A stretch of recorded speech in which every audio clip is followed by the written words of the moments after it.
दोस्तों ਅੱਜ ਦੀ ਇਸ ਵੀਡੀਓ ਰਿਪੋਰਟ ਵਿੱਚ ਆਪਾਂ ਗੱਲ ਕਰਾਂਗੇ ਕੈਨੇਡਾ ਤੋਂ ਆ ਰਹੀ ਇੱਕ ਬਹੁਤ ਹੀ major update. Immigration refugee citizenship Canada, ਉਹ ਕੈਨੇਡਾ ਦਾ ਮਹਿਕਮਾ ਜੋ ਕਿ ਇਮੀਗ੍ਰੇਸ਼ਨ ਦੇ ਨਾਲ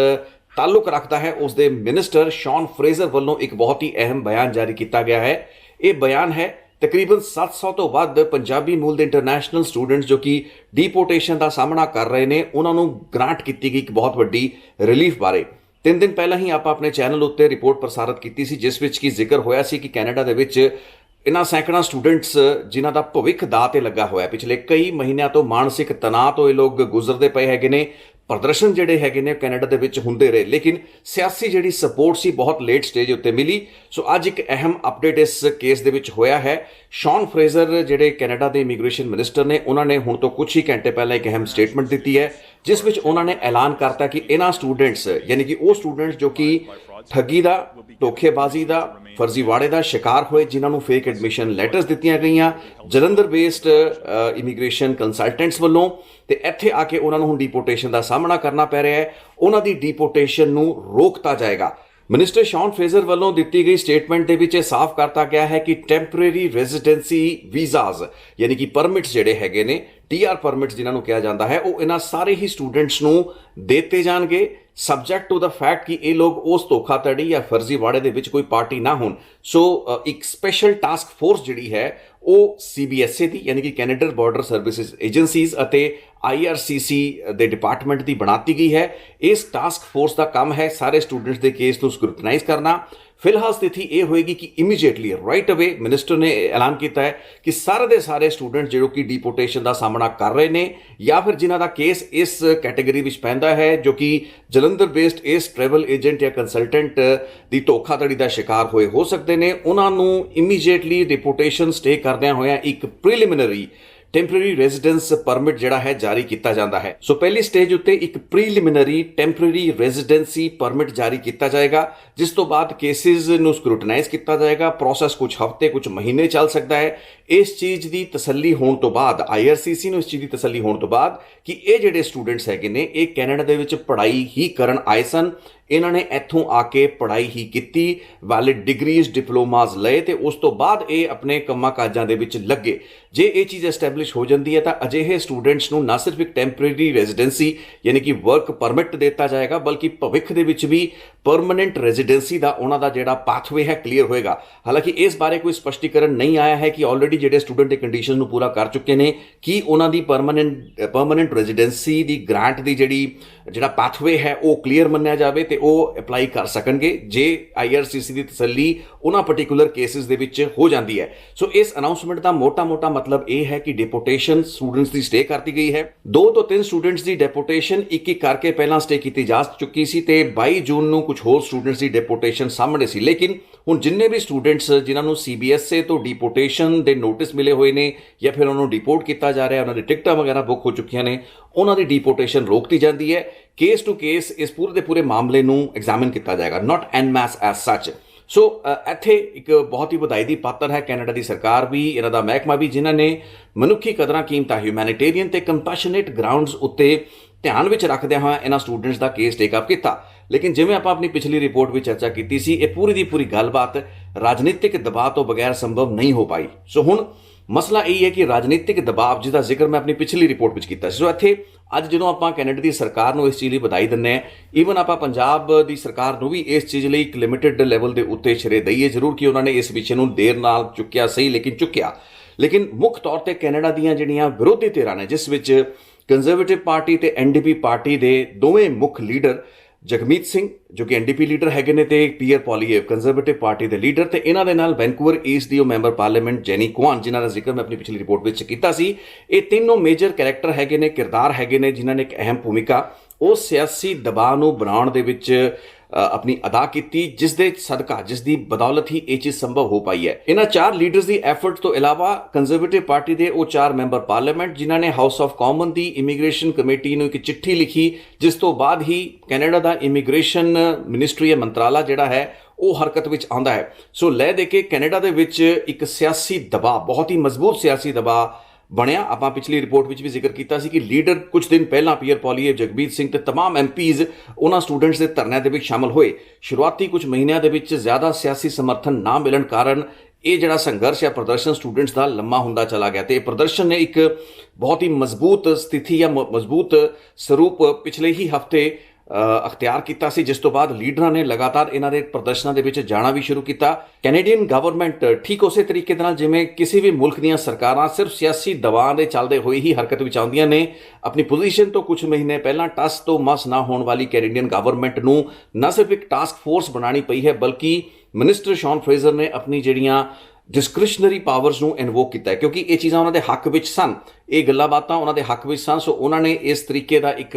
ਪਾਥਵੇ ਦੇਣ ਦੀ ਕੋਸ਼ਿਸ਼ ਕੀਤੀ ਹੈ ਜੋ ਕਿ ਫਿਲਹਾਲ ਇੱਕ ਟੈਂਪਰੇਰੀ ਰੈਜ਼ੀਡੈਂਸੀ ਪਰਮਿਟ ਦੀ ਸ਼ਕਲ ਦੇ ਵਿੱਚ ਹੈ, ਲੇਕਿਨ ਬਾਅਦ ਦੇ ਵਿੱਚ ਜਾ ਕੇ ਇਸ ਤੋਂ ਪਰਮਨੈਂਟ ਰੈਜ਼ੀਡੈਂਸੀ ਦੇ ਵੀ ਰਾਹ ਖੁੱਲ੍ਹਦੇ ਨੇ, ਜਿਸ ਦੀ ਕੋਸ਼ਿਸ਼ ਇਹਨਾਂ ਸਟੂਡੈਂਟਸ ਨੂੰ ਕਈ ਸਾਲਾਂ ਤੋਂ ਹੋਏਗੀ। ਸੋ ਸਟੂਡੈਂਟਸ ਦੀ ਤਸੱਲੀ ਦੀ ਖਬਰ ਹੈ। ਲੇਕਿਨ ਅੱਜ ਦੀ ਇਸ ਰਿਪੋਰਟ ਦੇ ਵਿੱਚ ਮੈਂ ਇੱਕ ਇਹ ਜ਼ਿਕਰ ਜ਼ਰੂਰ ਕਰਨਾ ਚਾਹਾਂਗਾ ਕਿ ਕੈਨੇਡੀਅਨ ਗਵਰਨਮੈਂਟ ਨੇ ਚਾਹੇ ਉਹਨਾਂ ਦੇ ਉੱਤੇ ਸਿਆਸੀ ਦਬਾਅ ਪਿਆ, ਚਾਹੇ ਪੋਲੀਟੀਕਲ ਪ੍ਰੈਸ਼ਰ ਐਡਾ ਜ਼ਿਆਦਾ ਮਜ਼ਬੂਤ ਸੀ, ਕਮਿਊਨਿਟੀ ਦਾ ਪ੍ਰੈਸ਼ਰ ਵੀ ਐਡਾ ਮਜ਼ਬੂਤ ਸੀ ਕਿ ਕੈਨੇਡੀਅਨ ਗਵਰਨਮੈਂਟ ਨੂੰ ਆਪਣੀ ਨੀਤੀਆਂ ਨੂੰ ਬਦਲਦਿਆਂ ਹੋਇਆ ਇੱਕ ਵਿਸ਼ੇਸ਼ ਪੋਜੀਸ਼ਨ ਲੈਣੀ ਪਈ, ਵਿਸ਼ੇਸ਼ discretionary powers, special task force ਤੇ ਇੱਕ ਅਲੱਗ ਹੀ ਆਪਣੇ ਕਿਸਮ ਦਾ ਇੱਕ ਨਵੇਕਲਾ ਪੈਕੇਜ ਜਿਹੜਾ ਸੀ ਸਟੂਡੈਂਟਸ ਨੂੰ ਆਫਰ ਕਰਨਾ ਪਿਆ, ਜੋ ਕਿ ਹੁਣ ਕੇਸ ਟੂ ਕੇਸ ਇਹਨਾਂ ਸਟੂਡੈਂਟਸ ਦੇ ਕੇਸਿਸ ਨੂੰ ਐਗਜ਼ਾਮਿਨ ਕਰੇਗਾ ਤੇ ਜਿਹੜੇ ਸਟੂਡੈਂਟਸ ਧੋਖੇਧੜੀ ਦੇ ਵਿੱਚ ਸ਼ਾਮਲ ਨਹੀਂ ਹੋਣਗੇ, ਯਾਨੀ ਜਿਨ੍ਹਾਂ ਨੇ ਆਪਣੀ ਪੜ੍ਹਾਈਆਂ ਪੂਰੀਆਂ ਕੀਤੀਆਂ, ਉਹਨਾਂ ਲਈ ਪਰਮਨੈਂਟ ਰੈਜ਼ੀਡੈਂਸੀ ਜਾਂ ਕੈਨੇਡਾ ਵਿੱਚ ਰਹਿਣ ਦਾ ਜਿਹੜਾ ਸੁਪਨਾ ਸੀ ਉਹ ਪੂਰਾ ਹੋ ਸਕੇਗਾ। ਲੇਕਿਨ ਕੀ ਕੈਨੇਡਾ ਸਰਕਾਰ ਵਾਂਗ ਹੁਣ ਪੰਜਾਬ ਸਰਕਾਰ ਜੋ ਕਿ ਇਹਨਾਂ ਸਟੂਡੈਂਟਸ ਲਈ ਚਿੰਤਿਤ ਨਜ਼ਰ ਆ ਰਹੀ ਹੈ ਉਹ ਵੀ ਕੁਝ ਕਰੇਗੀ? ਕਿਉਂਕਿ ਪੰਜਾਬ ਸਰਕਾਰ ਨੇ ਕਰਨਾ ਕੀ ਹੈ, ਪੰਜਾਬ ਸਰਕਾਰ ਨੇ ਉਹਨਾਂ ਏਜੰਟਸ ਜਿਹੜੇ ਟਰੈਵਲ ਏਜੰਟਸ ਹੈਗੇ ਨੇ, ਇਮੀਗ੍ਰੇਸ਼ਨ ਕੰਸਲਟੈਂਟ ਹੈਗੇ ਨੇ ਜੋ ਕਿ ਇਸ ਤਰੀਕੇ ਦੇ ਨਾਲ ਸਟੂਡੈਂਟਸ ਦੇ ਨਾਲ ਫਰਾਡ ਵੀ ਕਰਦੇ ਨੇ ਜਾਂ ਫਿਰ ਉਹਨਾਂ तमाम ਕੁੰਡੀਆਂ ਨੂੰ ਵਰਤ ਕੇ ਬੱਚਿਆਂ ਨੂੰ ਜਾਂ ਹੋਰ ਇਮੀਗ੍ਰੈਂਟਸ ਨੂੰ ਬਾਹਰ ਭੇਜਣ ਦਾ ਕੰਮ ਕਰਦੇ ਨੇ, ਜੋ ਕਿ ਇੱਕ ਰੈਗੂਲੇਸ਼ਨ ਦੇ ਤਹਿਤ ਪੰਜਾਬ ਦੇ ਵਿੱਚ ਕੰਮ ਨਹੀਂ ਹੋ ਪਾ ਰਿਹਾ। ਇੰਨੇ ਸਾਲਾਂ ਤੋਂ ਇੰਨੀਆਂ ਸਰਕਾਰਾਂ ਦੇ ਸਮਿਆਂ ਦੇ ਉੱਤੇ ਇਹਨਾਂ ਟਰੈਵਲ ਏਜੰਟਸ ਨੂੰ, ਇਮੀਗ੍ਰੇਸ਼ਨ ਕੰਸਲਟੈਂਟਸ ਨੂੰ ਰੈਗੂਲੇਟ ਕਰਨ ਦੀ ਬਾਡੀਜ਼ ਬਣਾਉਣ ਲਈ, ਇਹਨਾਂ ਦੀ ਰੈਗੂਲੇਟਰੀ ਦਾ ਕੋਈ ਮੈਕੈਨਿਜ਼ਮ ਬਣਾਉਣ ਦੀਆਂ ਗੱਲਾਂ ਬਾਤਾਂ ਹੁੰਦੀਆਂ ਨੇ। ਲੇਕਿਨ ਅੱਜ ਵੀ ਤੁਸੀਂ ਪੰਜਾਬ ਦੇ ਜਿਹੜੇ ਵੱਡੇ ਸ਼ਹਿਰ ਕਸਬੇ ਹੈਗੇ ਨੇ, ਤੁਸੀਂ ਉਹਨਾਂ ਵਿੱਚ ਚਲੇ ਜਾਓ ਜੋ ਕਿ ਬੇਸਿਕਲੀ ਹਿੰਟਰਲੈਂਡ ਹੈਗੇ ਨੇ, ਪੇਂਡੂ ਇਲਾਕਿਆਂ ਤੋਂ ਵਿਦੇਸ਼ਾਂ ਵਿੱਚ ਆਸਟ੍ਰੇਲੀਆ, ਨਿਊਜ਼ੀਲੈਂਡ, ਕੈਨੇਡਾ ਜਾਣ ਵਾਲੇ ਲੋਕਾਂ ਜਾਂ ਨੌਜਵਾਨਾਂ ਦੀਆਂ ਕਤਾਰਾਂ ਇਹਨਾਂ ਦੇ ਦਫ਼ਤਰਾਂ ਦੇ ਬਾਹਰ ਤੁਹਾਨੂੰ ਦਿਸਣਗੀਆਂ। ਜਿੰਨੀਆਂ ਲੰਬੀਆਂ ਕਤਾਰਾਂ ਤੁਹਾਨੂੰ ਨੌਜਵਾਨਾਂ ਦੀਆਂ ਪਾਸਪੋਰਟ ਦਫ਼ਤਰਾਂ ਦੇ ਬਾਹਰ ਦਿਸਣਗੀਆਂ, ਇਹਨਾਂ ਏਜੰਟਸ ਦੇ ਜਾਂ ਇਮੀਗ੍ਰੇਸ਼ਨ ਕੰਸਲਟੈਂਟਸ ਦੇ ਦਫ਼ਤਰਾਂ ਦੇ ਬਾਹਰ ਦਿਸਣਗੀਆਂ,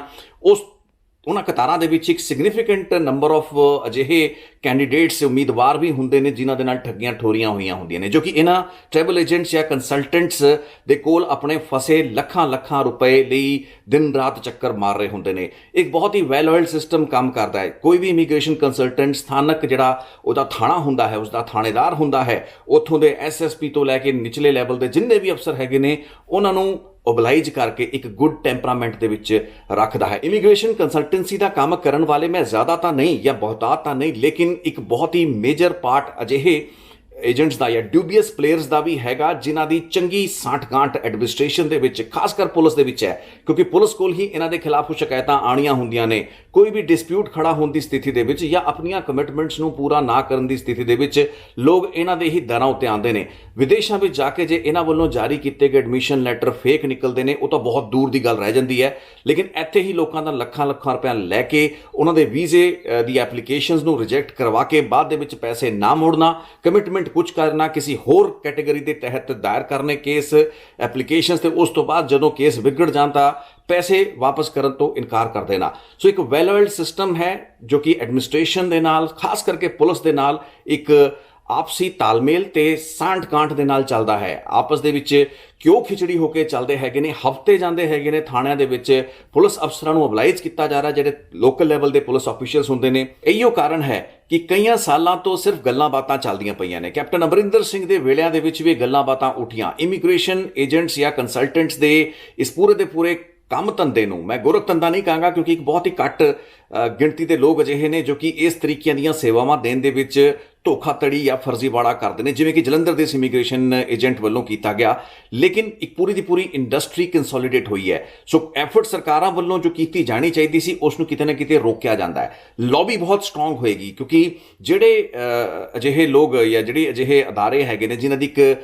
ਇੰਡਸਟਰੀ ਕੰਸੋਲੀਡੇਟ ਹੋ ਕੇ ਆਪਣੇ ਉੱਤੇ ਕੋਈ ਵੀ ਰੈਗੂਲੇਟਰੀ ਢਾਂਚਾ ਨਹੀਂ ਚਾਹੁੰਦੀ, ਉਹ ਇਕੱਠੇ ਹੋ ਜਾਂਦੇ ਨੇ। ਸੋ ਹੇਠਲੇ ਲੈਵਲ ਤੇ ਥਾਣਿਆਂ ਦੇ ਥਾਣੇਦਾਰਾਂ ਨੂੰ ਮੈਨੀਪੂਲੇਟ ਕਰਨਾ ਇਹਨਾਂ ਲਈ ਸੌਖਾ ਹੈ, ਲੇਕਿਨ ਜੇ ਕੋਈ ਅਜਿਹੀ ਰੈਗੂਲੇਟਰੀ ਬੋਡੀ ਆ ਜਾਂਦੀ ਹੈ ਜੋ ਕਿ ਸੁਣਵਾਈ ਕਰ ਸਕੇ ਇਹਨਾਂ ਦੇ ਪੀੜਤਾਂ ਦੀ, ਉਸ ਸਥਿਤੀ ਦੇ ਵਿੱਚ ਇਸ ਇੰਡਸਟਰੀ ਲਈ ਕਈ ਦੁਵਿਧਾਵਾਂ ਹੈਗੀਆਂ ਨੇ, ਕਿਉਂਕਿ ਬਹੁਤ ਸੇ ਅਜਿਹੇ ਏਜੰਟ ਹੈਗੇ ਨੇ, ਕੰਸਲਟੈਂਟ ਹੈਗੇ ਨੇ ਜਿਨ੍ਹਾਂ ਕੋਲ ਵੈਲਿਡ ਲਾਇਸੈਂਸਿਸ ਨਹੀਂ ਹੈਗੇ ਨੇ। ਉਹ ਬੇਸਿਕਲੀ ਟਿਕਟਿੰਗ ਏਜੰਟ ਕਰਦੇ ਕਰਦੇ ਇਸ ਤਰੀਕੇ ਦੀ ਐਪਲੀਕੇਸ਼ਨਸ ਫਾਈਲ ਕਰਨ ਲੱਗ ਜਾਂਦੇ ਨੇ, ਕਿਸੇ ਨਾ ਕਿਸੇ ਦੇ ਨਾਲ ਭਾਈਵਾਲੀ ਕਰ ਲੈਂਦੇ ਨੇ, ਉਸ ਤੋਂ ਬਾਅਦ ਆਪਣੇ ਆਪ ਨੂੰ ਕੰਸਲਟੈਂਟ ਸ਼ੋ ਕਰਦੇ ਨੇ। ਬਾਅਦ ਦੇ ਵਿੱਚ ਬਹੁਤ ਅਜਿਹੇ ਕੇਸਿਸ ਆਉਂਦੇ ਨੇ, ਡਿਸਪਿਊਟ ਖੜੇ ਹੁੰਦੇ ਨੇ ਜਦੋਂ ਕਿ ਐਪਲੀਕੇਸ਼ਨਸ ਫਾਈਲ ਕੀਤੀਆਂ ਜਾਂਦੀਆਂ ਨੇ, ਉਸ ਦੇ ਵਿੱਚ ਨਾ ਸਿਰਫ ਫਰਜ਼ੀ ਡਾਕੂਮੈਂਟ, ਕਈ ਵਾਰ ਲੋਕਾਂ ਦੀ ਸਹਿਮਤੀ ਦੇ ਨਾਲ ਤੇ ਕਈ ਵਾਰ ਉਹਨਾਂ ਦੀ ਸਹਿਮਤੀ ਤੋਂ ਬਗੈਰ ਹੀ ਫਰਜ਼ੀ ਡਾਕੂਮੈਂਟ ਲਗਾਤੇ ਜਾਂਦੇ ਨੇ, ਜਾਂ ਫਿਰ ਕੈਟੇਗਰੀਜ਼ ਦੇ ਵਿੱਚ ਐਪਲੀਕੇਸ਼ਨਸ ਨੂੰ ਉਹਨਾਂ ਕੈਂਡੀਡੇਟਸ ਵੱਲੋਂ ਹੀ ਲਗਾਇਆ ਜਾਂਦਾ ਹੈ, ਨਾ ਕਿ ਕਿਸੇ ਅਧਿਕ੍ਰਿਤ IRCC ਲਾਇਸੈਂਸਡ ਕੰਸਲਟੈਂਟ ਵੱਲੋਂ। ਸੋ ਇਸ ਤਰੀਕੇ ਦੇ ਵਿਵਾਦਾਂ ਦੇ ਚੱਲਦੇ ਕੋਈ ਅਜਿਹਾ ਡਿਸਪਿਊਟ ਰੈਜ਼ੋਲੂਸ਼ਨ ਮੈਕੈਨਿਜ਼ਮ ਪੰਜਾਬ ਦੇ ਵਿੱਚ ਇਨ ਪਲੇਸ ਨਹੀਂ ਹੈ। ਲੋਕਲ ਥਾਣਿਆਂ ਦੇ ਵਿੱਚ ਸਥਾਨਕ ਲੈਵਲ ਉੱਤੇ ਥਾਣੇਦਾਰਾਂ, ਓਵਰਵਰਕਡ ਪੁਲਿਸ ਦੇ ਅਫਸਰਾਂ ਉੱਤੇ ਹੀ ਨਿਰਭਰ ਕਰਦੀਆਂ ਨੇ ਉਹ ਸ਼ਿਕਾਇਤਾਂ ਤੇ ਉਹਨਾਂ ਦਾ ਨਿਪਟਾਰਾ। ਜੇ ਪੁਲਿਸ ਥਾਣਿਆਂ ਦੇ ਵਿੱਚ ਅਫਸਰਾਂ ਨੂੰ ਪੈਸੇ ਚੜ੍ਹ ਜਾਣ ਤਾਂ ਫਿਰ ਹੱਲ ਨਿਕਲ ਜਾਂਦੇ ਨੇ, ਤੇ ਬਹੁਤ ਸੇ ਕੇਸਾਂ ਦੇ ਵਿੱਚ ਕਿਉਂਕਿ ਪਿੱਛੋਂ ਪੈਸਾ ਚੜਿਆ ਹੁੰਦਾ ਹੈ, ਜਿਹੜੇ ਪੀੜਤ ਹੁੰਦੇ ਨੇ ਉਹ ਧੱਕੇ ਖਾਂਦੇ ਰਹਿ ਜਾਂਦੇ ਨੇ, ਉਹ ਉੱਤੇ ਅਰਜ਼ੀਆਂ ਲਾਉਂਦੀਆਂ ਰਹਿ ਜਾਂਦੇ ਨੇ, ਅਫਸਰਾਂ ਕੋਲ ਜਾਂਦੇ, SSP ਦਫ਼ਤਰਾਂ ਦੇ ਵਿੱਚ ਆਪਣੀਆਂ ਅਰਜ਼ੀਆਂ ਦਿੰਦੇ ਹੋਏ ਉਹਨਾਂ ਦੀ ਅੱਡੀਆਂ ਘਿਸ ਜਾਂਦੀਆਂ ਨੇ। ਸੋ ਕੋਈ ਵੀ ਅਜਿਹਾ ਢਾਂਚਾ ਪੰਜਾਬ ਸਰਕਾਰਾਂ ਕ੍ਰੀਏਟ ਕਿਉਂ ਨਹੀਂ ਕਰ ਪਾਈਆਂ? ਕੈਪਟਨ ਅਮਰਿੰਦਰ ਸਿੰਘ ਦੇ ਸਮੇਂ ਤੋਂ ਗੱਲਾਂ ਬਾਤਾਂ ਹੁੰਦੀਆਂ ਰਹੀਆਂ, ਬਹੁਤ ਅਜਿਹੇ ਉਹਨਾਂ ਦੇ ਸਲਾਹਕਾਰ ਐਡਵਾਈਜ਼ਰ ਵੀ ਰਹੇ ਹੋਣਗੇ ਜਿਨ੍ਹਾਂ ਨੇ ਪਹਿਲਾਂ ਤਾਂ ਇਸ ਗੱਲਬਾਤ ਨੂੰ ਗਰਮਜੋਸ਼ੀ ਦੇ ਵਿੱਚ ਸ਼ੁਰੂ ਕੀਤਾ, ਲੇਕਿਨ ਜਦੋਂ ਇੱਕ ਮਜ਼ਬੂਤ ਸਟਰੋਂਗ ਲੌਬੀ ਪਿੱਛੇ ਆ ਕੇ ਖੜੀ ਹੋ ਜਾਏ, ਜੋ ਕਿ ਚਾਹੁੰਦੀ ਹੈ, ਕਿਉਂਕਿ ਪੰਜਾਬ ਦੇ ਪ੍ਰਾਈਵੇਟ ਜਿਹੜੇ ਇੰਸਟੀਟਿਊਸ਼ਨ ਨੇ ਅੱਜ ਤੱਕ, ਈਵਨ ਮੈਂ ਵਿਦਿਅਕ ਅਦਾਰਿਆਂ ਦੀ ਗੱਲ ਕਰਦਾ ਪਿਆ, ਪ੍ਰਾਈਵੇਟ ਯੂਨੀਵਰਸਿਟੀਜ਼ ਦੀ ਗੱਲ ਕਰਦਾ ਪਿਆ, ਈਵਨ ਉਹਨਾਂ ਯੂਨੀਵਰਸਿਟੀਜ਼ ਦੇ ਲੈਵਲ ਦੇ ਉੱਤੇ ਅੱਜ ਰੈਗੂਲੇਟਰੀ ਜਿਹੜੇ ਢਾਂਚੇ ਮੈਕੈਨਿਜ਼ਮ ਨਹੀਂ ਬਣ ਪਾਏ ਨੇ, ਕਿਉਂਕਿ ਬਹੁਤ ਹੀ ਮਜ਼ਬੂਤ ਜਿਹੜੀ ਲੌਬੀਜ਼, ਤਨਾੜ, ਸ਼ਕਤੀਸ਼ਾਲੀ, ਪ੍ਰਭਾਵਸ਼ਾਲੀ ਜਿਹੜੇ ਚਾਂਸਲਰਸ ਲੈਵਲ ਦੇ ਜਾਂ ਵਾਈਸ ਚਾਂਸਲਰ ਲੈਵਲ ਦੇ ਮਜ਼ਬੂਤ ਜਿਹੜੇ ਧੰਨਾ ਸੇਠ ਹੈਗੇ ਨੇ ਇਹਨਾਂ ਯੂਨੀਵਰਸਿਟੀਆਂ ਦੇ ਪਿੱਛੇ ਬੈਠੇ, ਉਹ ਇਹਨਾਂ ਰੈਗੂਲੇਟਰੀ ਢਾਂਚਿਆਂ ਨੂੰ ਕਦੇ ਵੀ ਲਾਗੂ ਹੋਣ ਦੇਣਾ ਨਹੀਂ ਚਾਹੁੰਦੇ। ਉਹ ਨਹੀਂ ਚਾਹੁੰਦੇ ਕਿ ਉਹਨਾਂ ਦਾ ਪੂਰਾ ਕੰਮ ਧੰਦਾ ਕਿਸੇ ਵੀ ਰੈਗੂਲੇਸ਼ਨ ਦੇ ਹੇਠ ਹੈ। ਠੀਕ ਇਹੀ ਸਥਿਤੀ ਇਹਨਾਂ ਟਰੈਵਲ ਏਜੰਟਾਂ ਜਾਂ ਇਮੀਗ੍ਰੇਸ਼ਨ ਕੰਸਲਟੈਂਸੀ ਦੇ ਨਾਲ ਜੁੜੇ ਹੋਏ ਬਿਜ਼ਨਸ ਦੀ ਵੀ ਹੈ, ਜਿਸ ਲਈ ਇੱਕ ਰੈਗੂਲੇਟਰੀ ਮੈਕੈਨਿਜ਼ਮ ਦੀ ਲੋੜ ਇਸ ਵਾਸਤੇ ਹੈ ਕਿਉਂਕਿ ਸ਼ੀਅਰ ਵੋਲਿਊਮਸ ਜਿਸ ਲੈਵਲ ਦੇ ਉੱਤੇ ਵਿਦੇਸ਼ਾਂ ਵਿੱਚ ਪਲਾਇਨ ਦਾ ਇੱਕ ਪੂਰਾ ਦਾ ਪੂਰਾ ਪ੍ਰੋਸੈਸ ਪ੍ਰਕਿਰਿਆ ਚੱਲਦੀ ਪਈ ਹੈ, ਸਰਕਾਰਾਂ ਉਸ ਪਲਾਇਨ ਨੂੰ ਤਾਂ ਰੋਕ ਨਹੀਂ ਪਾ ਰਹੀਆਂ। ਮੈਂ ਆਪਣੀ ਪਿਛਲੀ ਰਿਪੋਰਟ ਵਿੱਚ ਜ਼ਿਕਰ ਕੀਤਾ ਸੀ ਕਿ ਸਰਕਾਰਾਂ ਨੂੰ ਅਸਲ ਵਿੱਚ ਕਰਨ ਦੀ ਤਾਂ ਇਹ ਲੋੜ ਹੈ, ਡਿਪੋਰਟੇਸ਼ਨ ਰੁਕਵਾਉਣਾ ਨਾ ਰੁਕਵਾਉਣਾ ਉਹ ਇੱਕ ਵੱਖਰਾ ਵਿਸ਼ਾ ਹੈ, ਲੇਕਿਨ ਸਰਕਾਰਾਂ ਆਪਣਾ ਜੇ ਕੰਮ ਕਰਨ ਤਾਂ ਉਹ ਇਹ ਨੌਜਵਾਨਾਂ ਨੂੰ ਬਾਹਰ ਨਾ ਜਾਣ ਦੇਣ। ਇਹ ਤਾਂ ਇੱਕ ਆਪਣੇ ਆਪ ਦੇ ਵਿੱਚ ਯੂਟੋਪੀਅਨ ਸਥਿਤੀ ਹੋਗੀ, ਯਾਨੀ ਕਿ ਇੱਕ ਆਸ਼ਾਵਾਦੀ ਜੀ ਸੋਚ ਹੋਗੀ। ਲੇਕਿਨ ਸਰਕਾਰਾਂ ਜੋ ਕਰ ਸਕਦੀਆਂ ਨੇ ਫਿਲਹਾਲ, ਜੋ ਕੈਨੇਡਾ ਦੀ ਇਸ ਕੇਸ ਜਿਸ ਵਿੱਚ ਕਿ ਇੱਕ ਟਰੈਵਲ ਏਜੰਟ ਦੇ ਫਰਜ਼ੀ ਵਾੜੇ ਨੇ ਕਈ ਸਾਲਾਂ ਬਾਅਦ 5-5 6-6 ਸਾਲਾਂ ਬਾਅਦ ਸੈਂਕੜਾਂ ਸਟੂਡੈਂਟਸ ਦਾ ਭਵਿੱਖ ਦਾਅ ਉੱਤੇ ਲਾਤਾ। ਕੈਨੇਡਾ ਦੀ ਸਥਾਨਕ ਰਾਜਨੀਤੀ ਜੇ ਇੱਥੋਂ ਦੀ ਲੋਕਲ ਪੋਲਿਟਿਕਸ ਸਕਰੀਏ ਐਕਟਿਵ ਨਾ ਹੁੰਦੀ ਤਾਂ ਫਿਰ ਇਹਨਾਂ ਸਟੂਡੈਂਟਸ ਦਾ ਭਵਿੱਖ ਕੀ ਹੋਣਾ ਸੀ, ਕਿੰਨਾ ਕੁ ਅੰਧਕਾਰ ਉਸ ਵਿੱਚ ਹੋ ਸਕਦਾ ਸੀ। ਵਾਪਸ ਪੰਜਾਬ ਵਿੱਚ ਜਾ ਕੇ ਡੀਪੋਰਟੇਸ਼ਨ ਦੇ ਠੱਪੇ ਆਪਣੇ ਪਾਸਪੋਰਟਸ ਉੱਤੇ ਲਵਾ ਕੇ ਇਹਨਾਂ ਦਾ ਭਵਿੱਖ ਕੀ ਹੋਣਾ ਸੀ, ਇਸ ਚੀਜ਼ ਦਾ ਅੰਦਾਜ਼ਾ ਤੁਸੀਂ ਤੇ ਅਸੀਂ ਸਹਿਜੇ ਲਗਾ ਸਕਦੇ ਹਾਂ। ਸੋ ਕੈਨੇਡਾ ਦੀ ਵਿੱਚ ਪੋਲਿਟਿਕਸ ਤਾਂ ਹਾਵੀ ਹੋ ਗਈ ਇਸ ਵਿਸ਼ੇ ਦੇ ਉੱਤੇ। ਉਹਨਾਂ ਨੇ ਪੰਜਾਬ ਦੇ ਇਹਨਾਂ ਸਟੂਡੈਂਟਸ ਦੇ ਹੱਕ ਵਿੱਚ ਇੱਕ ਫੈਸਲਾ ਲੈ ਲਿਆ, ਲੇਕਿਨ ਪੰਜਾਬ ਸਰਕਾਰ ਆਪਣੇ ਇਹ ਸੈਂਕੜਾਂ ਸਟੂਡੈਂਟਸ ਦੀ ਗੱਲ ਨਹੀਂ ਬਲਕਿ ਹਜ਼ਾਰਾਂ ਤੇ ਭਵਿੱਖ ਦੇ ਲੱਖਾਂ ਸਟੂਡੈਂਟਸ ਦੇ ਭਵਿੱਖ ਦੀ ਗੱਲ ਹੈ। ਉਹਨਾਂ ਸਟੂਡੈਂਟਸ ਲਈ ਕਦੋਂ ਸਟੈਂਡ ਲਏਗੀ? ਉਹਨਾਂ ਲੋਕਾਂ ਲਈ ਜੋ ਕਿ ਵਿਦੇਸ਼ਾਂ ਵਿੱਚ ਜਾਣਾ ਚਾਹੁੰਦੇ ਨੇ, ਜੋ ਕਿ ਵਿਦੇਸ਼ਾਂ ਦੇ ਵਿੱਚ ਜਾ ਕੇ ਵਾਪਸ ਆਪਣੇ ਪੰਜਾਬ ਲਈ, ਆਪਣੇ ਦੇਸ਼ ਲਈ ਵੀ ਬਹੁਤ ਕੰਟਰੀਬਿਊਟ ਕਰ ਸਕਦੇ ਨੇ, ਉਹਨਾਂ ਲਈ ਕੀ ਇੱਕ ਅਜਿਹਾ ਪਾਥਵੇ ਪੰਜਾਬ ਸਰਕਾਰ ਕ੍ਰੀਏਟ ਕਰਨ ਬਾਰੇ ਸੋਚ ਵੀ ਸਕਦੀ ਹੈ? ਇੱਥੋਂ ਦੀ ਜੇ ਲੋਕਲ ਪੋਲਿਟਿਕਸ ਐਟ ਪਲੇ ਨਾ ਹੁੰਦੀ ਜਿਸ ਨੇ ਕਿ ਇਹਨਾਂ ਸੈਂਕੜਾਂ ਪੰਜਾਬੀ ਸਟੂਡੈਂਟਸ ਲਈ ਇੱਕ ਐਡਾ ਫਸਮਾ ਸਟੈਂਡ ਲੈ ਲਿਆ, ਬੇਸ਼ੱਕ ਇਹਨਾਂ ਦੇ ਆਪਣੇ ਰਾਜਨੀਤਿਕ ਵਫਾਦ ਜ਼ਰੂਰ ਰਹਿਣਗੇ, ਕਮਿਊਨਿਟੀ ਦੀ ਪੋਲਿਟਿਕਸ ਦੇ ਉੱਤੇ ਇਹ ਜਿਹੜੇ ਪੋਲੀਟੀਕਲ ਪਾਰਟੀਆਂ ਨਿਰਭਰ ਕਰਦੀਆਂ ਨੇ, ਲੀਡਰ ਜਗਮੀਤ ਸਿੰਘ ਵਰਗੇ ਜਾਂ ਪੀਅਰ ਪੋਲੀਅਰ ਵਰਗੇ ਨਿਰਭਰ ਕਰਦੇ ਨੇ, ਲੇਕਿਨ ਕੈਨੇਡਾ ਦੀ ਪੋਲੀਟੀਕਲ ਪਾਰਟੀ ਨੇ ਜਿਹੜਾ ਸਟੈਂਡ ਪੰਜਾਬ ਦੇ ਸਟੂਡੈਂਟ ਦੇ ਹੱਕ ਵਿੱਚ ਲਿਆ, ਈਵਨ ਉੱਥੋਂ ਦੀ ਸਰਕਾਰ ਨੂੰ ਵੀ ਉਹਨਾਂ ਦੇ ਨਾਲ ਸ਼ਾਮਲ ਹੋਣਾ ਪਿਆ। ਕੀ ਪੰਜਾਬ ਸਰਕਾਰ ਇਸ ਬਾਰੇ ਕੁਝ ਸੋਚੇਗੀ? ਕੀ ਕੁਝ ਅਜਿਹੇ ਸਟੈਂਡਰਡ ਆਪਰੇਟਿੰਗ ਪ੍ਰੋਸੀਜਰਸ ਜਾਂ ਸਟੈਂਡਰਡ ਆਪਰੇਟਿੰਗ ਪ੍ਰੋਟੋਕੋਲਸ SOPs ਬਣ ਸਕਣਗੇ? ਪੰਜਾਬ ਸਰਕਾਰ ਉਹਨਾਂ ਨੂੰ ਬਣਾ ਪਾਏਗੀ, ਕੋਡੀਫਾਈ ਕਰ ਪਾਏਗੀ, ਨੋਟੀਫਾਈ ਕਰ ਪਾਏਗੀ, ਜਿਸ ਦੇ ਚੱਲਦੇ ਕਿਹੜੇ ਸਹੀ ਕੰਸਲਟੈਂਟ ਹੈਗੇ ਨੇ, ਕਿਹੜੇ ਮਾਨਤਾ ਪ੍ਰਾਪਤ ਕੰਸਲਟੈਂਟ ਹੈਗੇ ਨੇ, ਕਿ ਇਹਨਾਂ ਨੇ IRCC ਤੋਂ ਮਾਨਤਾ ਪ੍ਰਾਪਤ ਲਾਇਸੈਂਸ ਲਏ ਹੋਏ ਨੇ, ਜਾਂ ਫਿਰ ਉਹਨਾਂ ਕੋਲ ਇਸ ਤਰੀਕੇ ਦੀ ਐਕਸਪਰਟੀਜ਼ ਹੈ ਕਿ ਉਹ ਕੈਨੇਡਾ ਦੇ ਵਿੱਚ ਐਪਲੀਕੇਸ਼ਨਸ ਨੂੰ ਆਪਣੇ ਸਰਟੀਫਾਈਡ ਤੇ ਲਾਇਸੈਂਸਡ ਕੰਸਲਟੈਂਟ ਦੇ ਜ਼ਰੀਏ ਲਾ ਸਕਦੇ ਨੇ। ਕੀ ਅਜਿਹਾ ਕੋਈ ਢਾਂਚਾ ਬਣੇਗਾ ਜਾਂ ਜਣਾ ਖਣਾ ਹੀ ਇਸ ਤਰੀਕੇ ਦੀਆਂ ਦੁਕਾਨਾਂ ਖੋਲ੍ਹ ਕੇ ਲੋਕਾਂ ਦੇ ਨਾਲ ਠੱਗੀਆਂ ਠੋਰੀਆਂ ਕਰਦਾ ਰਹੇਗਾ? ਇੱਕ ਕਲਾਸਿਕ ਕੇਸ ਹੈ ਜਲੰਧਰ ਦਾ ਇੱਕ ਟਰੈਵਲ ਏਜੰਟ ਜਿਸ ਨੇ ਦੁਨੀਆ ਦੇ ਵਿੱਚ ਇਸ ਤਰੀਕੇ ਦਾ ਪਹਿਲਾ ਜਿਹਾ ਫਰਜ਼ੀਵਾੜਾ ਆਪਣੀ ਆਪ ਕਿਸਮ ਦਾ, ਹਾਲਾਂਕਿ ਫਰਜ਼ੀਵਾੜੇ ਬਹੁਤ ਹੁੰਦੇ ਨੇ ਇਮੀਗ੍ਰੇਸ਼ਨ ਜਗਤ ਦੇ ਵਿੱਚ, ਤੇ ਇਸ ਤੋਂ ਇਲਾਵਾ ਵੀ ਬਹੁਤ ਅਜਿਹੇ ਫਰਜ਼ੀਵਾੜੇ ਹੋਣਗੇ ਜੋ ਕਿ ਸਰਕਾਰਾਂ ਦੇ ਨੋਟਿਸ ਵਿੱਚ ਨਹੀਂ ਆਉਂਦੇ, ਲੇਕਿਨ ਐਡਾ ਵੱਡਾ ਮਾਮਲਾ ਜਿੱਥੇ ਸੈਂਕੜਾ ਸਟੂਡੈਂਟਸ ਦਾ, ਸੈਂਕੜਾ ਪ੍ਰੋਸਪੈਕਟਿਵ ਭਵਿੱਖ ਦੇ ਇਮੀਗ੍ਰੈਂਟਸ ਦਾ ਭਵਿੱਖ ਦਾਅ ਤੇ ਲੱਗ ਜਾਂਦਾ ਹੈ। ਤੇ ਜੇ ਲੋਕ ਵਾਪਸ ਡਿਪੋਰਟ ਹੋ ਜਾਂਦੇ ਤਾਂ ਇਹਨਾਂ ਨੇ ਫਿਰ ਪੰਜਾਬ ਲਈ ਹੀ ਸਰਦਰਦੀ ਬਣਨਾ ਸੀ, ਟੂ ਦਾ ਐਕਸਟੈਂਟ ਕਿ ਇਹ ਪੰਜਾਬ ਲਈ ਹੀ ਇੱਕ ਦਿੱਕਤ ਤੇ ਇੱਕ ਚੁਣੌਤੀ ਰਹਿਣਾ ਸੀ। ਉਹਨਾਂ ਸਥਿਤੀਆਂ ਦੇ ਵਿੱਚ ਜਦੋਂ ਵਿਦੇਸ਼ੀ ਸਰਕਾਰਾਂ ਇਹਨਾਂ ਸਟੂਡੈਂਟਸ ਲਈ ਕਰ ਰਹੀਆਂ ਨੇ, ਕਿ ਪੰਜਾਬ ਸਰਕਾਰ ਇਸ ਇਮੀਗ੍ਰੇਸ਼ਨ ਕੰਸਲਟੈਂਸੀ ਦੇ ਬਿਜ਼ਨਸ ਨੂੰ ਰੈਗੂਲੇਟ ਕਰਨ ਲਈ ਕੋਈ ਢਾਂਚਾ ਤਿਆਰ ਨਹੀਂ ਕਰ ਸਕਦੀ? ਕਿ ਲੋਕਾਂ ਨੂੰ ਸਥਾਨਕ ਥਾਣੇਦਾਰਾਂ, ਉਹ ਥਾਣੇਦਾਰ ਜੋ ਕਿ ਕੁਝ ਹਜ਼ਾਰਾਂ ਜਾਂ ਕੁਝ ਲੱਖਾਂ ਰੁਪਏ ਪਿੱਛੇ ਵਿਕ ਜਾਂਦੇ ਨੇ, ਇਹਨਾਂ ਇਮੀਗ੍ਰੇਸ਼ਨ ਕੰਸਲਟੈਂਟਸ ਤੋਂ ਹਫ਼ਤੇ ਲੈਂਦੇ ਨੇ, ਲੋਕਾਂ ਦੀ ਸ਼ਿਕਾਇਤਾਂ ਉੱਤੇ ਕੋਈ ਸੁਣਵਾਈ ਨਹੀਂ ਕਰਦੇ, ਕਿ ਉਹਨਾਂ ਉੱਤੇ ਨਿਰਭਰ ਰਹਿ ਕੇ ਹੀ ਪੰਜਾਬ ਦਾ ਕੰਮ ਚੱਲੇਗਾ? ਸਰਕਾਰਾਂ ਦੀ ਆਪਣੀ ਜ਼ਿੰਮੇਵਾਰੀ ਹੈ ਠੰਡਿਆਂ ਬਸਤਿਆਂ ਚੋਂ ਕੱਢ ਕੇ ਉਹ ਪੂਰਾ ਦਾ ਪੂਰਾ ਪ੍ਰੋਸੈਸ, ਜਿਸ ਤਹਿਤ ਕਿ ਇਹਨਾਂ ਨੇ ਕਈ ਵਾਰ ਕੋਸ਼ਿਸ਼ਾਂ ਕੀਤੀਆਂ ਕਿ ਇਸ ਇਮੀਗ੍ਰੇਸ਼ਨ ਕੰਸਲਟੈਂਸੀ ਦੇ ਬਿਜ਼ਨਸ ਨੂੰ ਰੈਗੂਲੇਟ ਕਰੇ, ਠੱਗ ਟਰੈਵਲ ਏਜੰਟਾਂ ਦੀ ਸ਼ਾਮਤ ਆਵੇ, ਕਿ ਉਹ ਠੰਡੇ ਬਸਤਿਆਂ ਚੋਂ ਕੱਢ ਕੇ procedures policies in place Bhagwant Mann ਜਾਂ ਪੰਜਾਬ ਦੀ ਮੌਜੂਦਾ ਸਰਕਾਰ ਕਰਾ ਪਾਏਗੀ, ਜੋ ਕਿ ਹੋਰ ਪਾਰਟੀਆਂ ਨਹੀਂ ਕਰ ਪਾਈਆਂ। ਸੋ ਇਸ ਵਕਤ ਸਮੇਂ ਦੀ ਲੋੜ ਹੈ। ਮੈਂ ਪਹਿਲਾਂ ਵੀ ਜ਼ਿਕਰ ਕੀਤਾ, ਜਿਸ ਗਿਣਤੀ ਤੇ ਜਿਸ ਵੋਲਿਊਮ, ਜਿਸ ਹਿਸਾਬ ਦੇ ਨਾਲ ਪੰਜਾਬੀ ਵਿਦੇਸ਼ਾਂ ਵਿੱਚ ਪਿਛਲੇ ਕਈ ਸਾਲਾਂ ਦਹਾਕਿਆਂ ਤੋਂ ਜਾ ਰਹੇ ਨੇ, ਤੇ ਇਹ ਸਿਲਸਿਲਾ ਅੱਜ ਵੀ ਬਦਸਤੂਰ ਜਾਰੀ ਹੈ। ਲੱਖਾਂ ਰੁਪਏ ਆਪਣੀ ਜਮ੍ਹਾਂ ਪੂੰਜੀ ਦਾ ਇਹਨਾਂ ਠੱਗ ਟਰੈਵਲ ਏਜੰਟਾਂ ਕੋਲ ਗਰਕ ਕਰਕੇ ਵੀ ਫਰਜ਼ੀਵਾੜੇ ਦਾ ਸ਼ਿਕਾਰ ਹੋਣਾ। ਕੀ ਇਸ ਵਿਵਸਥਾ ਨੂੰ ਪੰਜਾਬ ਸਰਕਾਰ ਸੁਧਾਰ ਨਹੀਂ ਸਕਦੀ ਹੈ? ਇਸ ਦੇ ਵਿੱਚ ਕੋਈ ਅਜਿਹਾ ਗੁਣਾਤਮਕ ਕੰਟਰੀਬਿਊਸ਼ਨ ਸਰਕਾਰਾਂ ਦਾ ਨਹੀਂ ਹੋ ਸਕਦਾ? ਜਾਂ ਪਰ ਆਪਾਂ ਥਾਣੇ ਦੇ ਥਾਣੇਦਾਰਾਂ ਤੇ ਮੁਨਸ਼ੀਆਂ ਉੱਤੇ ਹੀ ਸਭ ਕੁਝ ਛੱਡ ਦਈਏ, ਉਸ ਨੂੰ ਕਹਿ ਲਈਏ ਕਿ ਇਹੀ ਸਾਡੀ ਗੁੱਡ ਗਵਰਨੈਂਸ ਦਾ ਮਾਡਲ ਹੈ, ਤੇ ਜਦੋਂ ਕਿਤੇ ਕੈਨੇਡਾ ਦੀਆਂ ਪੋਲੀਟੀਕਲ ਪਾਰਟੀਆਂ ਤੇ ਇੱਥੋਂ ਦੀਆਂ ਸਰਕਾਰਾਂ ਦਬਾਅ ਬਣਾ ਕੇ ਡਿਪੋਰਟੇਸ਼ਨ ਕੈਂਸਲ ਕਰ ਦੇਣ, ਉਸ ਤੋਂ ਬਾਅਦ ਅਖਬਾਰਾਂ ਦੇ ਵਿੱਚ ਬਿਆਨ ਛੱਡਤੇ ਜਾਣ, ਟਵੀਟ ਕਰਤੇ ਜਾਣ, ਤੇ ਕਹਿ ਦਿੱਤਾ ਜਾਵੇ ਕਿ ਸਾਡੀ ਇੱਕ ਲਿਖੀ ਹੋਈ ਚਿੱਠੀ ਦਾ ਸਦਕਾ ਹੀ ਇਹਨਾਂ ਸਟੂਡੈਂਟਸ ਦੀ ਡਿਪੋਰਟੇਸ਼ਨ ਰੁਕ ਗਈ, ਜਿਵੇਂ ਕਿ ਹੁਣ ਵੀ ਸ਼ਾਇਦ ਹੋਏਗਾ। ਪਹਿਲਾਂ ਵੀ ਚਿੱਠੀ ਲਿਖੀ ਸੀ ਕੁਲਦੀਪ ਧਾਲੀਵਾਲ ਨੇ 3 ਦਿਨ ਪਹਿਲਾਂ, ਮੈਨੂੰ ਲੱਗਦਾ ਹੁਣ ਤਾਂ ਸਭ ਦੀ ਡਿਪੋਰਟੇਸ਼ਨ ਰੁਕ ਗਈ ਹੈ। ਹੁਣ ਤਾਂ ਇਹਨਾਂ ਨੇ ਵੈਸੇ ਹੀ ਇਸ ਤਰੀਕੇ ਦੇ ਬਿਆਨ ਛੱਡ ਕੇ ਬਹੁਤ ਆਪਣੀ ਵਾਹਵਾਹੀ ਬਟੋਰਨੀ ਹੈ ਅਖਬਾਰੀ ਇਸ਼ਤਿਹਾਰਾਂ ਦੇ ਜ਼ਰੀਏ। ਸੋ ਪੰਜਾਬ ਸਰਕਾਰ ਨੂੰ ਜੋ ਕਰਨ ਦੀ ਲੋੜ ਹੈ ਉਹ ਕਰੋ, ਕੈਨੇਡਾ ਤੋਂ ਸਿੱਖੀਏ। ਬੇਸ਼ੱਕ ਇੱਥੇ ਦੀ ਵੀ ਲੋਕਲ ਪੋਲਿਟਿਕਸ ਨੇ ਹੀ ਦਬਾਅ ਪਾਇਆ ਹੈ ਸਰਕਾਰਾਂ ਨੂੰ ਇਹ ਫੈਸਲੇ ਲੈਣ ਤੇ, ਲੇਕਿਨ ਰਾਜਨੀਤੀ ਜੇ ਕਰਨੀ ਹੈ ਤਾਂ ਲੋਕਾਂ ਦੇ ਹੱਕ ਦੀ ਰਾਜਨੀਤੀ ਹੋਣੀ ਚਾਹੀਦੀ ਹੈ। ਇੱਥੋਂ ਦੀ ਰਾਜਨੀਤੀ ਬੇਸ਼ੱਕ ਉਹ ਰਾਜਨੀਤੀ ਹੈ, ਉਸ ਦੇ ਵਿੱਚ ਵੀ ਵੋਟ ਬੈਂਕ ਪੋਲਿਟਿਕਸ ਹੈ, ਕਮਿਊਨਿਟੀ ਦਾ ਪ੍ਰੈਸ਼ਰ ਹੈ, ਲੇਕਿਨ ਫਾਈਨਲੀ ਜਿਹੜੀ ਰਾਜਨੀਤੀ ਲੋਕਾਂ ਦੇ ਹੱਕ ਵਿੱਚ ਭੁਗਤਦੀ ਹੈ, ਆਪਾਂ ਉਸ ਨੂੰ ਗਲਤ ਰਾਜਨੀਤੀ ਨਹੀਂ ਕਹਿ ਸਕਦੇ। ਸੋ ਤੁਸੀਂ ਵੀ ਇਸ ਸਹੀ ਰਾਜਨੀਤੀ ਦੇ ਮਾਰਗ ਉੱਤੇ ਚੱਲੋ। ਪੰਜਾਬ ਸਰਕਾਰ ਨੂੰ ਇਹੀ ਅਪੀਲ ਹੈ ਕਿ ਇਸ ਸਿਸਟਮ ਨੂੰ ਸੁਧਾਰੇ। ਪੰਜਾਬ ਵਿੱਚੋਂ ਬੈਠ ਕੇ ਐਡੇ ਵੱਡੇ ਫਰਜ਼ੀਵਾੜੇ ਹੋ ਜਾਣ, ਕੈਨੇਡਾ ਦੇ ਵਿੱਚ ਇੱਥੋਂ ਦੀਆਂ ਪਾਰਲੀਮੈਂਟਾਂ ਦੇ ਵਿੱਚ ਉਸ ਦੀ ਗੂੰਜ ਹੋ ਜਾਏ ਕਿ ਪੰਜਾਬ ਦੇ ਵਿੱਚ ਹੋ ਕੀ ਰਿਹਾ, ਇੱਕ ਫਰਜ਼ੀ ਏਜੰਟ। ਠੀਕ ਹੈ, ਇੱਥੋਂ ਦੀ IRCC ਤੇ CBSA ਦੇ ਜਿਹੜੇ ਅਦਾਰੇ ਸੀ ਉਹਨਾਂ ਦੀ ਵੀ ਬੜੀਆਂ ਕਮੀਆਂ ਖਾਮੀਆਂ ਗਲਤੀਆਂ ਹੋਈਆਂ, ਤੇ ਇੱਥੋਂ ਦੀ ਸਿਆਸੀ ਪਾਰਟੀਆਂ ਨੇ ਉਹਨਾਂ ਨੂੰ ਵੀ ਨਿਸ਼ਾਨੇ ਤੇ ਲਿਆ, ਲੇਕਿਨ ਸਵਾਲ ਇਹ ਪੈਦਾ ਹੁੰਦਾ ਕਿ ਪੰਜਾਬ ਵਿੱਚ ਅਜਿਹੇ ਅਨਸਰਾਂ ਨੂੰ ਸਿਰ ਚੁੱਕਣ ਦਾ ਮੌਕਾ ਕੌਣ ਦੇ ਰਿਹਾ ਹੈ? ਮੈਂ ਪੂਰੀ ਇਮੀਗ੍ਰੇਸ਼ਨ ਇੰਡਸਟਰੀ ਜਾਂ ਉਦਯੋਗ ਦੇ ਨਾਲ ਜੁੜੇ ਹੋਏ ਭਾਈਚਾਰੇ ਦੀ ਨਹੀਂ, ਬਲਕਿ ਉਹਨਾਂ ਦੇ ਵਿੱਚੋਂ ਇੱਕ ਅਜਿਹੇ ਹਿੱਸੇ ਦੀ ਗੱਲ ਕਰਦਾ ਪਿਆ ਜੋ ਦਾਗ ਸ਼ੀ ਪਕਵਾਉਂਦੇ ਨੇ।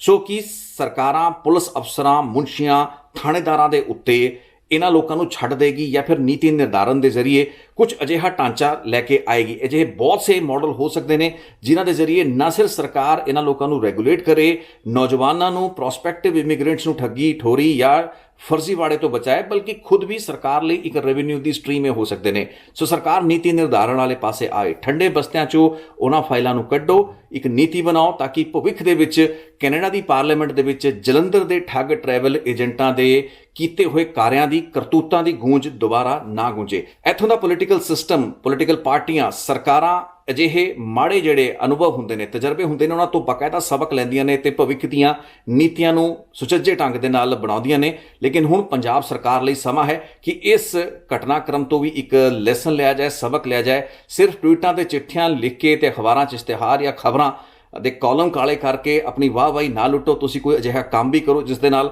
ਭਵਿੱਖ ਦੇ ਪ੍ਰੋਸਪੈਕਟਿਵ ਇਮੀਗ੍ਰੈਂਟਸ ਨੂੰ ਕੁਝ ਰਾਹਤ ਤੁਸੀਂ ਦਵਾ ਸਕੋ, ਇਹਨਾਂ ਠੱਗ ਟਰੈਵਲ ਏਜੰਟਾਂ ਤੋਂ ਬਚਾ ਸਕੋ। ਸੋ ਅੱਜ ਦੀ ਰਿਪੋਰਟ ਦੇ ਵਿੱਚ ਇਹੀ ਗੱਲਬਾਤ ਸੀ, ਤੇ ਚਾਹਾਂਗਾ ਕਿ ਤੁਸੀਂ ਇਸ ਬਾਰੇ ਕੋਈ ਆਪਣੀ ਫੀਡਬੈਕ ਹੋਏ ਤਾਂ ਜ਼ਰੂਰ ਸਾਂਝੀ ਕਰੋ। ਲੇਕਿਨ ਉਹਨਾਂ ਸੈਂਕੜਾ ਸਟੂਡੈਂਟਸ ਦੇ ਡਿਪੋਰਟੇਸ਼ਨ ਦਾ ਰੁਕਣਾ ਇੱਕ ਬਹੁਤ ਹੀ ਚੰਗੀ ਖਬਰ ਹੈ ਜਿਸ ਦਾ ਖੈਰ ਮਕਦਮ ਕੀਤਾ ਜਾਣਾ ਚਾਹੀਦਾ ਹੈ। ਸੋ ਅਸੀਂ ਧੰਨਵਾਦੀ ਹਾਂ ਕੈਨੇਡਾ ਦੀ ਗਵਰਨਮੈਂਟ ਦੇ ਤੇ ਇੱਥੋਂ ਦੀ ਸਾਰੀ ਪੋਲੀਟੀਕਲ ਪਾਰਟੀਆਂ, ਮੈਂਬਰ ਪਾਰਲੀਮੈਂਟ, ਜਿਨ੍ਹਾਂ ਨੇ ਇਸ ਵਿਸ਼ੇ ਨੂੰ ਪੁਰਜ਼ੋਰ ਤਰੀਕੇ ਦੇ ਨਾਲ ਬਾਵਾਜ਼ ਬੁਲੰਦ ਪਾਰਲੀਮੈਂਟ ਦੇ ਵਿੱਚ, ਹਾਊਸ ਆਫ ਕਾਮਨ ਕਮੇਟੀ ਜਾਂ ਫਿਰ ਜਨਤਕ ਮੰਚਾਂ ਉੱਤੇ ਚੁੱਕਿਆ, ਤਾਂ ਜੋ ਇਹਨਾਂ ਸਟੂਡੈਂਟਸ ਦਾ ਭਵਿੱਖ ਅੱਜ ਸੁਰੱਖਿਅਤ ਨਜ਼ਰ ਆ ਰਿਹਾ ਹੈ। ਬਹੁਤ ਬਹੁਤ ਧੰਨਵਾਦ ਇਸ ਰਿਪੋਰਟ ਨੂੰ ਵੇਖਣ ਲਈ। ਛੇਤੀ ਇੱਕ ਹੋਰ ਰਿਪੋਰਟ ਲੈ ਕੇ ਫੇਰ ਮਿਲਦਾ।